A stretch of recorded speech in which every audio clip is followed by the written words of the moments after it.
तुम्ही बघताय विरोधकांवर कारवाया अजूनही केल्या जात आहेत, अशा परिस्थितीत ह्या सगळ्या निवडणुका होत आहेत. कसं बघताय ही सगळी एकूणच गेल्या काही वर्षातील राजकीय परिस्थिती? चित्र समाधानकारक वाटतं का? हे बघा, माझं वय 86 आहे.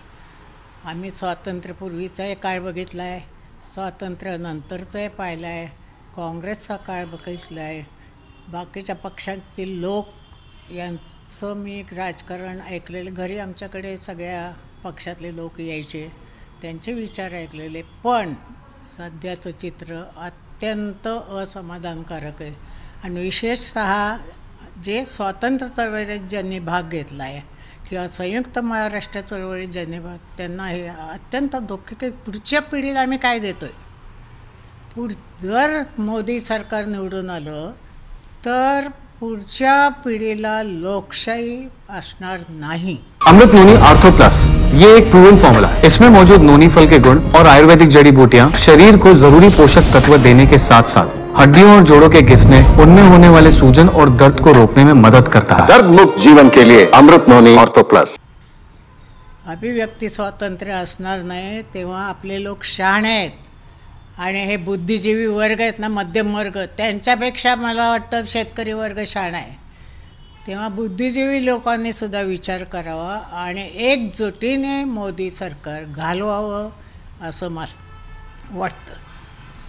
दुसरा प्रश्न म्हणजे बारामती लोकसभा मतदारसंघाबाबत जोरदार चर्चा सुरू आहे। तर पहिल्यांदाच पवार घराण्यातील दोन व्यक्ती एकमेकांच्या समोर उभे राहतील असं चित्र काहीसं निर्माण झालेलं आहे।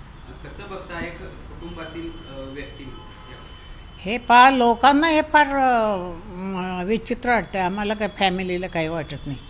आमचा वटवृक्ष आहे आणि हा वटवृक्ष आमच्या आईवडिलांनी इतक्या भक्कम पायावर उभा केला आहे की या इलेक्शनचा परिणाम आमची घरफुटीवर काही होणार नाही किंवा आमचं जे भाऊ बहिणींचं एकमेकांवर जे प्रेम आहे हे प्रेम बिलकुल कमी होणार नाही असं मला वाटतं। त्या लोकांनी चिंता करू नये। उगीच आपलं काहीतरी आता फुटला गट फुटला, पवार यांच्यात फूट पडली, काही होत नाही। इलेक्शन होईल, जे निवडून येतील ते येतील। मला कोण वाटतं की अजितदादा? मला आणखी एक सांगायचं आहे, आणि आम्ही नेहमी राजकीय चपला बाहेर काढून आत येतो। एन डी पाटील आणि शरद पवार दोन अत्यंत वेगळ्या डाव आणि उजव विचारसरणीचे लोक आहेत। कधीही राजकारण घरामध्ये आमच्या आलं नाही। उलट जेव्हा एन डी पाटील उभे राहिले त्यांच्याकडे पैसे पण नसायचे, तेव्हा माझ्या आईने राजाराम बापूच्या विरुद्ध उभे होते, 10,000 रुपये त्यांना आईने दिले। म्हणले एन डी तुमच्याकडं मला माहिती आहे पैसे नाही पण प्रचाराला असावे, ते 10,000 घ्या, आणि एक मेगाफोन दिला गळ्यात। आणि मग आमचे एन डी पाटील घोड्यावरनं काय जायचे, सायकलवरनं काय जायचं, आणि तेव्हा राजकारण आम्ही घरात आणत नाही, एका ताटात जेवतो। आणि शरद पवारांचं तर मी पाहिले की स्वतःच्या ताटापेक्षा बहिणींच्या ताटात काय आहे का, एन डी सरांच्या ताटात आहे का, ते कमी पडले बघा, ते घाला तिथं। असे इतके सुंदर सुसंस्कृत कुटुंब असताना काही होणार नाही, मला नाही वाटत। सुप्रिया बोलण्यातून कुठेतरी मन दुखावली जातात का? कारण अजित पवार म्हणतायत कीर्तन करावं, तिकडे अजित पवारांचे भाऊ त्यांना म्हणतायत हा नालायकपणा आहे, म्हणजे कुठेतरी बोलण्यातनं मग ही कटुता का? आता राजकारण आहे हो। एन डी पाटील नाही का शरद पवारांवर टीका करायची, कितीतरी करायचे, म्हणजे सगळ्यात प्रकार जास्त एन डी पाटील शरद पवारांवर बोलायचे। तेव्हा आम्हाला ती सगळी सवय आहे। आमच्याकडे काँग्रेस पण होतं, आमची आई शेका पक्षाची आणि शरद पवार काँग्रेसचे। आमच्याकडे उद्धवराव पाटील, दाजीबा देसाई, क्रांतीचं नाना पाटील, सगळे डाव्या विचारसरणीचे लोक यायचे, आणि यशवंतराव चव्हाण बाकीचे त्यावेळेचे पुढारी पण यायचे। तेव्हा आमच्या घरावर त्याचा काय परिणाम, निवडून आता काय लोक करतात ते काय सांगता येत नाही। आणि हे जे बोलणं म्हणजे शरद हे तुमचा अजित काय बोलला किंवा श्रीनिवास काय बोललं, हे राजकारणापुरते, इलेक्शन संपले की सगळे ढग निघून जातील। मला सांगा की तुम्ही म्हणता इलेक्शन पुरता आहे, मोठ्यांदा इलेक्शन पुरते सगळं आहे आपण असं म्हणता, पण दुसरीकडं राजकारणाने घरामध्ये भांडण लावण्याचा प्रयत्न केला, कुटुंबातल्या सदस्य म्हणून तुम्हाला किती दुःख होत आहेत, कारण ते दुःख बोलून दाखवताना दिसत नाहीये तुम्ही म्हणताय की एन डी पाटील वेगळ्या विचारसरणीचे होते, पवारसाहेब वेगळ्या विचारसरणीचे होते, वेगळ्याच विचारसरणीचे होते, पण एकमेकावर टीका करताना एक पातळी होती. ही पातळी घसरवण्याचं काम आत्ताच्या राजकारण्यांनी सत्ताधाऱ्यांनी केलं, याचं दुःख किती वाटते तुम्हाला? आता दुःख तर अत्यंत वाटतं, काय करणार. पण आमच्या आईने आम्हाला शिकवले रडत बसायचं नाही, डोळ्याला पाणी आणणं हे दुबळेपणाचं लक्ष आहे, तेव्हा लढायचं. वाईट प्रचंड वाटतं, कारण आम्ही फार सुवर्ण काळ आम्ही बघितलेली माणसं होतात जुनी, आणि कसा तोल सुटतो मला काही कळत नाही. पण या BJPचा रोग सगळा शरद पवार होणार आहे. हा माणूस खलास केला की आपल्याला राज्य आपल्या हातात आलं, म्हणून ते आंब्याच्या झाडाला जसं दगडं मारतात लोक, तसं ते शरद पवारवर दगडं मारतात. आणि अजितचा जे तोल थोडासा सुटला असेल, पण त्याने तर दुःख झालेले आहे. तुमचा अजित चुकला हां त्याच्याबद्दल त्याच्याशी काय बोलणं झालं का, किंवा त्यांच्याशी काय बोलणं झालं का? अजित चुकला तुमचा, हां हां त्याच्या संदर्भात काही बोलणं झालं नाही, का? अजित- तुम्ही काही आत्या म्हणून त्यांच्या कानावर काही नाही गोष्टी नाही टाकल्या? अजित चुकला असेल नसेल ते काही मला कळत नाही. पण शरदच्या विषयी जी काही भाषा आली त्याच्या तोंडून ते बोलता बोलता झालं असेल, त्याच्या मनात तसं काही नाही नसेल, कारण तो संवेदनशील आहे. आम्ही त्याला लहानपणापासून ओळखतो. कदाचित त्याला आता पश्चातापही झाला असेल, पण दुःख नाही, निश्चित झालं दुःख. अजित पवार सारखे प्रगल्भ नेते आहेत, महाराष्ट्राचं उपमुख्यमंत्रीपद घोषवलं, राष्ट्रवादीतला एक मोठा नेता म्हणून त्यांच्याकडे पाहिलं गेलं. खरं तर तशा प्रकारचा तोल त्यांच्याकडून जाऊ शकतो का? परंतु तुम्ही लहानपणापासून त्यांना बघता, कुणाची तर तोंडची वाक्य असं आहे तसं वाटते तुम्हाला? हां नको नको काय कशी गरज नाही. सुप्रिया सुळे आणि सुनेत्रा पवार या एकाच घरातील आता 2 उमेदवार असणार आहेत. मोठ्यानं तुम्हाला काय वाटतं की कोण विजयी होईल?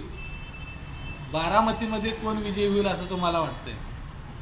मी आता शिक्षक आहे, त्यामुळे मी तुलना करताना माझं दोघींवरही वैयक्तिक प्रचंड प्रेम आहे.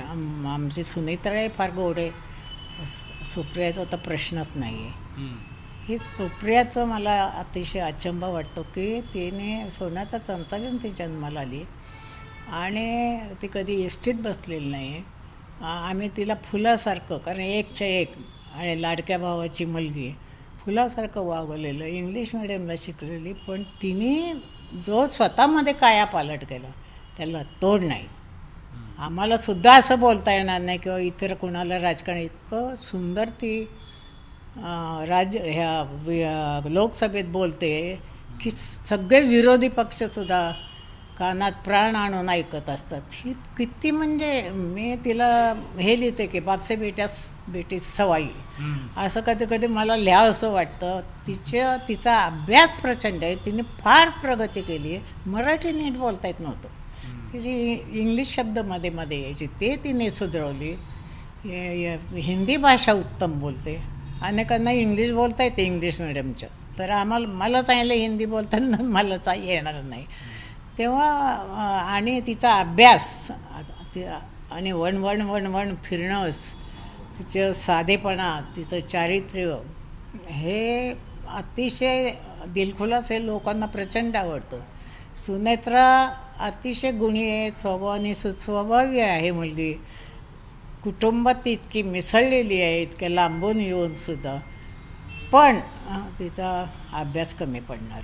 आणि ते जर लोकांनी जाणलं की त्यांना अभ्यासू नेता लोकसभेत पाठवायचं असेल तर ते सुप्रियाला मतं देणार, शाणे लोक तरी. बाकीचं तर मला काही सांगता येत नाही काय होईल, कारण त्यांच्याकडे प्रचंड पैसा आहे,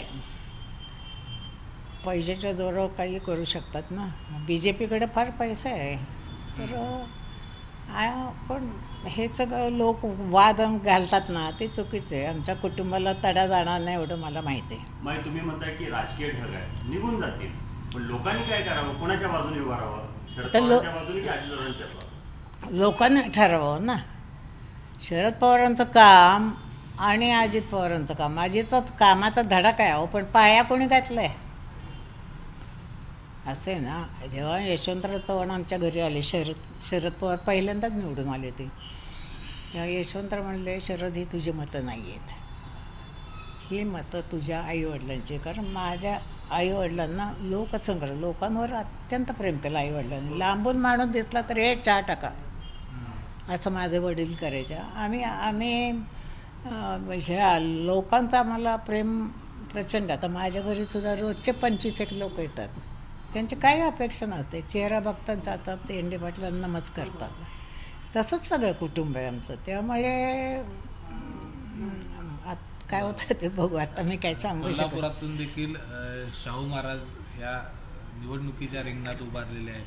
कसं बघताय तुम्ही याच्याकडे? शाहू महाराजांचा अतिशय चांगला उमेदवार दिलाय. निष्कलंकित आहेत, शांत चव्हाणी, कधी त्यांच्या जिभेवरचा तोल जात नाही. आणि कोल्हापूरची जनता म्हणजे लई भारी.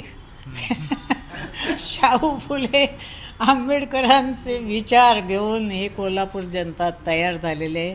काही चुकीचं घडलं की पहिली ठेंगी कोल्हापूरहून पडते. मग अतिशय जागृत आणि छान मला वाटायचं. मी मुंबईमध्ये बरीच वर्ष काढली आणि मला वाटत होतं आपल्याला करमेल की नाही. पण या कोल्हापूरकरांनी त्यांचा स्वभाव, मोकळा स्वभाव असा, जे काही बोलायचं ते स्पष्ट बोलायचं. त्यामुळे कोल्हापूर नक्कीच चांगला विचार करतील, योग्य विचार करतील आणि शाहू येणार निवडून, शाहू महाराज, ही मला खात्री आहे. बस का?